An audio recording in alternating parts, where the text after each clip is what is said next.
नमस्कार. सहलीला जायचं, जायचं सहलीला.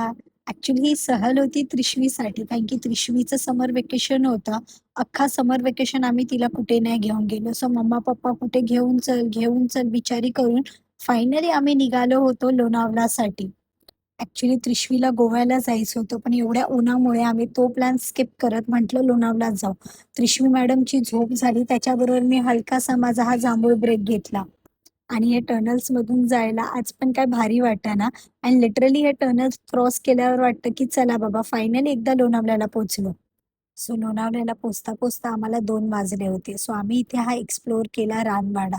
मी बऱ्याच टाईमापासून हे हॉटेल बघितलं होतं, पण आम्हाला कधी जायचा मोका नाही भेटला. आज विचार केला, की इकडेच जेवायचं आणि काय एस्थेटिक आणि पूर्ण जुन्या गोष्टी त्यांनी जपून ठेवल्यात. म्हणजे लिटरली असं मला वाटलं, की मी माझ्या जुन्या घरामध्ये आले. एकच्या एक डिटेल त्यांची खूप सुंदर त्यांनी ठेवले.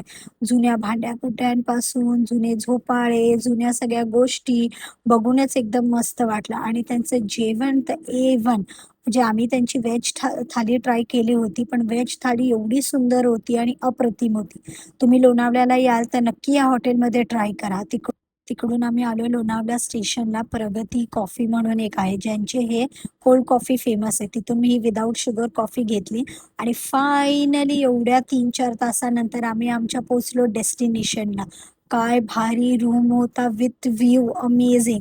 म्हणजे मुलांबरोबर ही प्रॉपर्टी तर खूप मस्त आहे, की तुमचा स्वतःचा रूम आहे, त्याच्यानंतर पूल आहे आणि त्यालाच अटॅच तुमचा जकूझी पण आहे. सो तुम्हाला तुमच्या रूममधून बाहेर निघायची पण गरज नाहीये आणि व्ह्यू तर एकदम मस्त होता. मी आणि त्रिशवी तर गेल्या-गेल्या मी पहिली पूलमध्ये गेली आणि त्रिशवी कमीत कमी जकूझीमध्ये 2 ते 3 तास होती आणि इथे पण माझी मम्मा आणि हेअर स्टायलिस्ट ड्युटी ऑन झाली. त्रिशवी की "मम्मा मला हेअर ड्राय करून दे." तर मॅडम माझ्याकडून हेअर ड्राय करत होत्या. त्याच्यानंतर दुपारी मी आणि त्रिशवी जरासं रिसॉर्ट एक्सप्लोर करायला निघालो आणि इथे छान असे झोपाळे होते आणि मुलांसाठी खेळायला तर खूप काही होतं. आणि इथे मुलांसाठी वेगळा असा प्ले एरिया पण आहे, ज्याच्यामध्ये खूप सारे टॉयज आणि त्यांच्यासाठी खूप सारे गेम आहेत. सो दुपारी थोडा टाईम आराम करून संध्याकाळी आम्ही आलो वरती हॉटेलमध्ये. जेवून इथे त्रिशवी आणि अमर लागले होते गेम खेळायला आणि इथे मी आणि त्रिशवी थोडंसं वॉक करत होतो, थोडी मस्ती करत होतो आणि जे वेदर होतं म्हणजे लिटरली फील नाही होणार लोणावळ्याला. लिटरली खूप थंडी पण होती. त्याच्यानंतर त्रिशवी इथे की "मम्मा माझ्याबरोबर तू पण घोड्यावर बस, आपण जंप करूया."